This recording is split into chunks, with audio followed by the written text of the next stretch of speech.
Welcome to the 1455 Author Series, a virtual portal into the minds of writers that explores their latest work, inspirations, and more. My name is Joachim Glage, and I'm the author of the forthcoming short story collection, The Devil's Library, which is scheduled to be published later this year by JackLeg Press. JackLeg Press, I should say, has published some very fine books, and I encourage everyone to check them out at jacklegpress.org. The Devil's Library is a work of what one might call metafiction, in that it is a book about books. Fictions about fiction, stories about stories, and so forth. Although, in a way, maybe the real subject matter of the book is just reading itself and the possible perils thereof. A recurring fancy in the stories collected in the Devil's Library is the idea of a book that can kill you if you read it, or that might otherwise visit upon you some sinister outcome or fate. But in any case, reading as a potentially dangerous or even fatal act. Now, like most writers, I have my own love affair with books and with reading. So one might wonder, why write about books as something evil? And it's a fair question. One way of responding to that would be this. Not long after the movie The Exorcist came out, church attendance went way up. And I don't think this was because the movie scared people into going to church. I think that the movie gave people a sense that by going to church and participating in Christianity, they were in some way participating in a sort of vast struggle with the forces of evil. And it gave going to church a sense of adventure. And I think there's something to that. I think that if you want to energize interest in a thing, oftentimes one good way to do that is to point people's attention to the evils surrounding it or the darkness implicit within it. And if you do that, then they come running. The story I'll read for you today, The Ambivalent Mauler-Gitch, is not quite so supernatural as some of the other stories in the Devil's Library, but I think it will give you a sense of a feel for the book as a whole. I do hope you'll like it, or if that's too ambitious, I hope that it will at least wrinkle your brow in a not entirely unpleasant way. The Ambivalent Mauler-Gitch. Mauler-Gitch, the essayist, teacher, somewhat famed art critic, and literary theorist, author of Modes of Expression, now in its 5th printing, and my old mentor from my school days, took his own life more than a year ago, though sadly, or mercifully, I only learned of this fact yesterday. An aphorism comes to mind, composed, I think, though I'm not sure, by Baltasar Gracian in the 17th century. Every face is an enigma, and the lives of others are like rivers on the opposite end of the world. Leafing through my old copy of Modes, I find myself marveling at how the death of such a man, all at once and instantly, alters the significance of his work. Modes of Expression is no longer just a book about the philosophy of art. It is now, at least for me, and much more profoundly, a preserve of traces of a mind that, but for such faint remnants, won't ever exist again, even if time goes on forever. I'd like to say that it's not even a book any longer. The moment Mauler-Gitch made away with himself, I shall not dwell on the shocking particulars of his death, the text turned into something like an artifact, archaeological evidence, as it were, of the fathomless adventure of a consciousness, but also of the terrible certainty that, whether we've written books or not, the totality of our thoughts, their concerted and living shape, must go with us to our graves. The thesis of that now magical book, some said it was undaring, others insisted it went too far, can be stated simply, and is so stated in its opening paragraph. Quote, "The fundamental mode of all art is ambivalence. Art which only loves, or only hates, or only celebrates or denounces, is not art, but propaganda. And art which merely records does not exist." The method Glage proposed, as every student of literature knows by now, lay in searching out, in any given text, the various sites and sources of such ambivalence. The primary task of a critic or theorist, in other words, and the key to unlocking the mystery of any artwork, was to ask, quote, "What is the artist or the work in question most conflicted about? Where does the love-hate passion burn brightest? The essence of the work, the essence of humanity, resides there." Among the last words I ever heard Glage say, it was during my dissertation defense some 20 years ago, "No passion is pure. Even God cannot love absolutely. It would destroy him." I remember protesting. Surely this was too romantic an idea, i.e., that anyone, much less God, should die from love. At the time, he only smiled. Later it dawned on me that for Glage, the principle of ambivalence was more ontological than sentimental.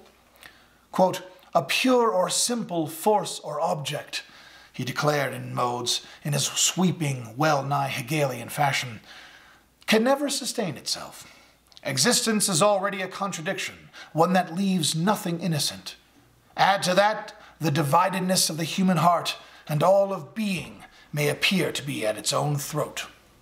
Even light is two opposite things at once, and must be." About 2 years ago, I began receiving a series of strange, typed letters. They were unsigned and without any return address. They were postmarked from all different cities in Western Europe. They consisted mainly of poems about philosophers. At the time, I had no idea what to make of them. When I learned yesterday of Glag's suicide, however, I understood instantly. They'd come from him. Altogether, there were about 20 letters. As a sample, I reproduce a few of them here. Dear Joachim, the first and last lines make me grin every time. Nietzsche. Try to imagine, without laughter, birds in flight, despising themselves. Ponder the ludicrousness of that image. Now consider that a creature is moral only to the degree that it is capable of self-hatred. Imagine the shamelessness of startled birds, or rodents keeping quiet in the wall, or the squid vanishing in its inky cloud, without so much as a concept of cowardice. If that life could laugh, it would laugh at us, at our human dishonors, our guilt. Turns out there never was any Übermensch. The whole time, Nietzsche was just talking about animals. Fondly, no one. Dear Joachim, as life weakens, we cling to it less. Epictetus. One can build a quiet life, in which desire is but a small animal in the corner. One might be moved to ask, is a pet a slave? Make no mistake, you know it's there. It growls and bristles from time to time. You have no choice but to tend to it. But still, it's only an animal after all, lesser than you, and, like any good dog, It learns quickly if only the house is kept quiet enough to sleep often. In time, it will sleep more and more. The gist of it: an old man dozing peacefully in a chair has triumphed over life, no matter how little he did, whether or not he intended to. Fondly, and perhaps victoriously, not anyone. Why Gitch sent these poems to me is a mystery. I suspect he probably sent them to many people. Perhaps he mailed them out more or less indiscriminately to figures from his past. Perhaps he wrote hundreds, or even thousands of them. Maybe I'll find out at some point. More perplexing to me, however, was the final letter. Or so it seems to me now. Like the others, it contained a poem. This poem, though, was not about a philosopher. Or, I should say it was, for it was about Mahler Gitch himself. Dear Joachim, at times one might even wish there were a line, one soon to be crossed. I'll be deployed to the front next week. Possibly I won't return. I've received my diagnosis. In all likelihood, I'll be dead in a month. They're bringing me to jail tomorrow, a 10-year sentence. My mind's going. Soon, I won't even recognize you. If there were a line I soon had to cross, I'd have no choice but to tell people plainly, I love you. I'm so sorry. Thank you for being my friend. As it is, life blends muddily from this part to the next, shapeless as the blue sky.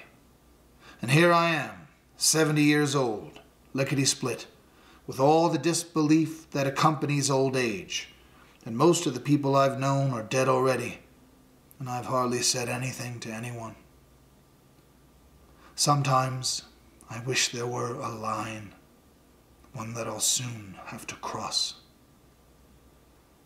No one. I can't decide. Was this final poem an expression of the philosophy of ambivalence, or was it raging against it? The longing for a line, like some uncluttered absolute. Did Gitch fantasize in his last miserable days about a kind of purity after all? Did he dream of simplicity, a state of existence without the mischief of duality? Did death, that monotonous ghost, appear to him in some inviting form, like the promise of such a state? Another aphorism comes to me. I don't remember whose it is. Death is the vengeful proof of monism. The dust to which everything returns is everlasting, and it is all the same. Perhaps, in spite of himself, like some loving God, and at the price of great violence, he found it, the refutation of his life's work.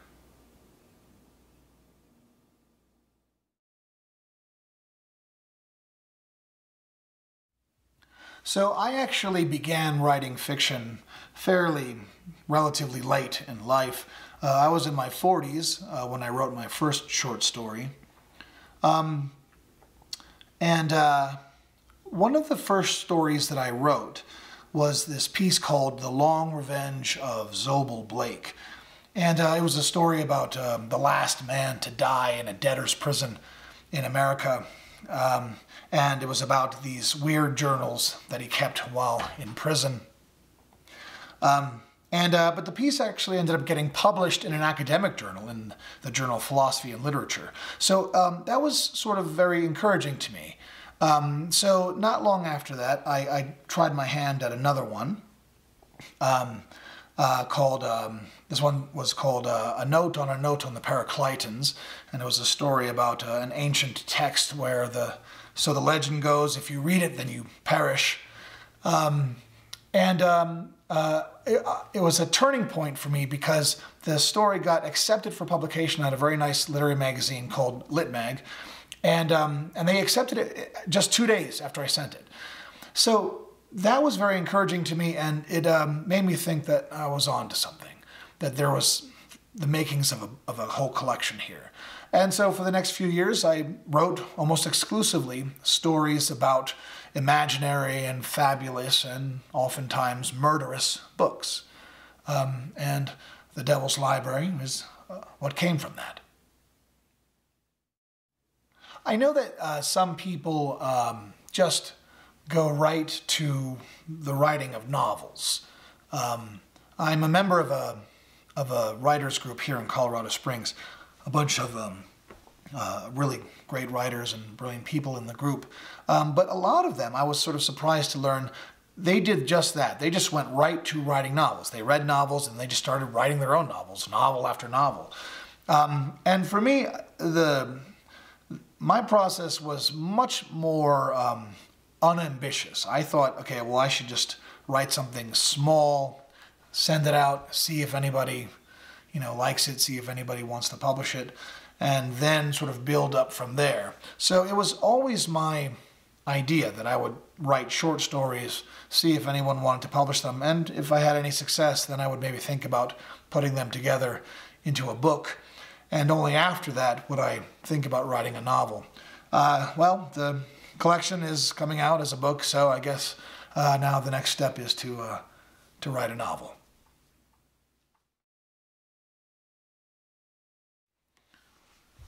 I don't really have a writing routine.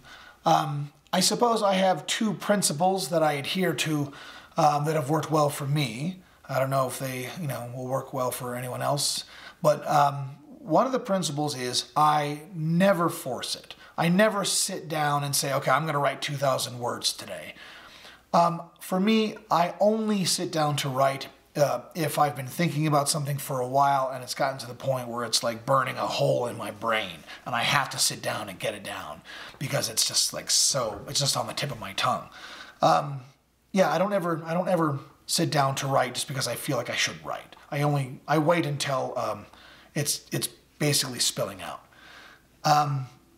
The other principle that I've always adhered to is this: at any given moment in my life, I'm thinking about 8 or 9 things, right? There's a passage from Hegel that I'm sort of poring over. I'm really thinking a lot about the moral significance of happiness. I've also been working maybe on a character description who has like a wounded eye, and the eye is described as like a prune hatching from an egg or something like that. And I have this wager, this sort of strategic bet, to quote Derrida, that at any point in my life, if I'm thinking about 8 or 9 things, then there is some secret unity there. There's something that connects them, even if I can't see what that connection is. And so I just put them all into the story. And I don't even know necessarily in advance what the connection is. Sometimes, even after the story is over and finished, I still don't really know what the unity there is. But that has always been my sort of assumption, that if my brain is occupied, especially with 8 or 9 things, and there is something that unifies those 8 or 9 things. And so my wager has always been just put them all into the story and see how they link up.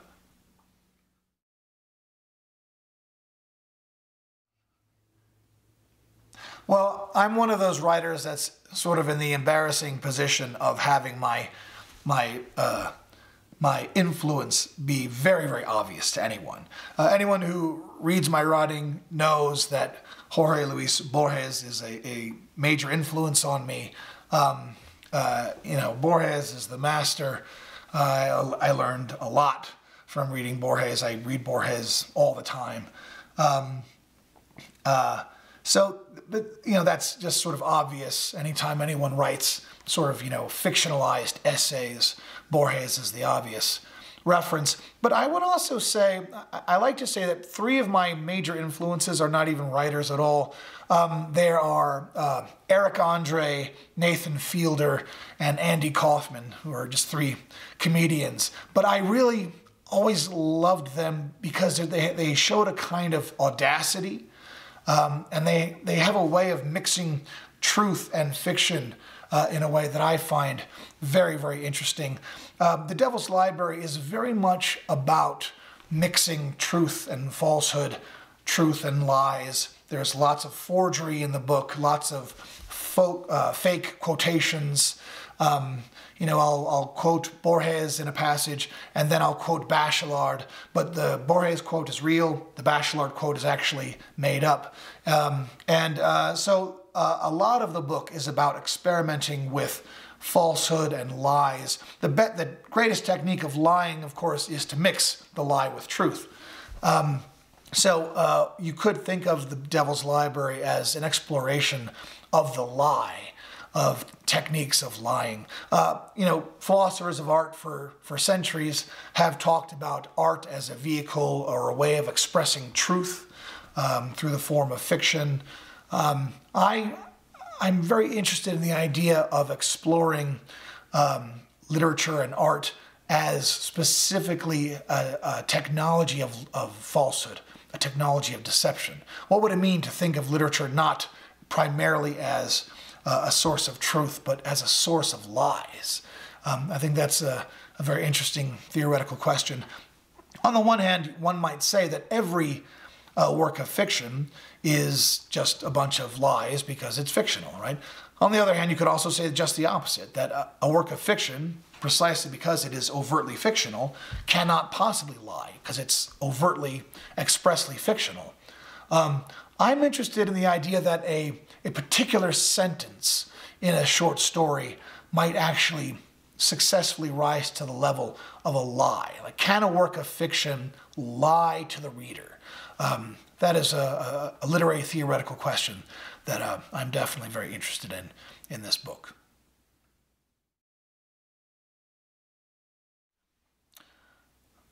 Well, so as I mentioned, all of the stories in the Devil's Library have been published in literary journals. So that was the primary process of compiling this book. What I have found interesting in the actual preparation of the book for publication is just how much revision and how many changes were going on, even up until the very last day. Like the day before we submitted the text, the final version of the text, we had two versions of the book. One version of the book was basically all of my published fiction, which was about like 500 pages long. The other version was a much more condensed, more sleek version where we picked really just sort of like the best ones and the ones that were most thematically linked, the ones that most justified the title of the Devil's Library. And literally on the very last day, we ended up going with a smaller version of the book. Things like this. This is my first book, so for me, this was all a really great learning experience, and I really didn't realize just how much a book can still be in flux, really up until the very last day.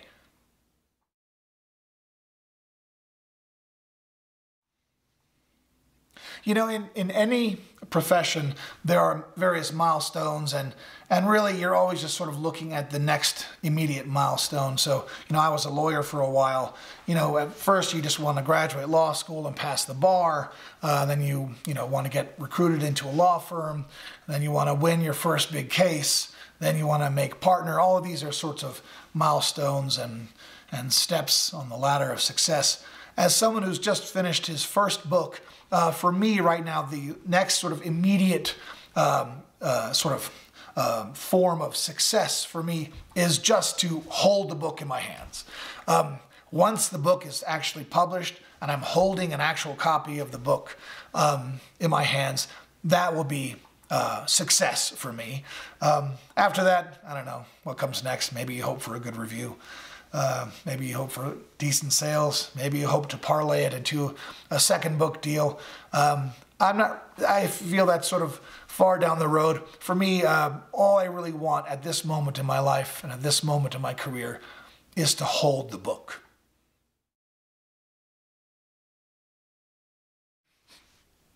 I don't know if I have a whole lot of advice for other writers, other than, the usual bromides about, write for yourself. Don't write what you think other people want to read. You should write stuff that would make you sort of perk up if you were reading it in a bookstore. You opened up to a page and started reading something. You want to write something that would make you excited. So, that's sort of obvious. I guess the other thing I might say is this.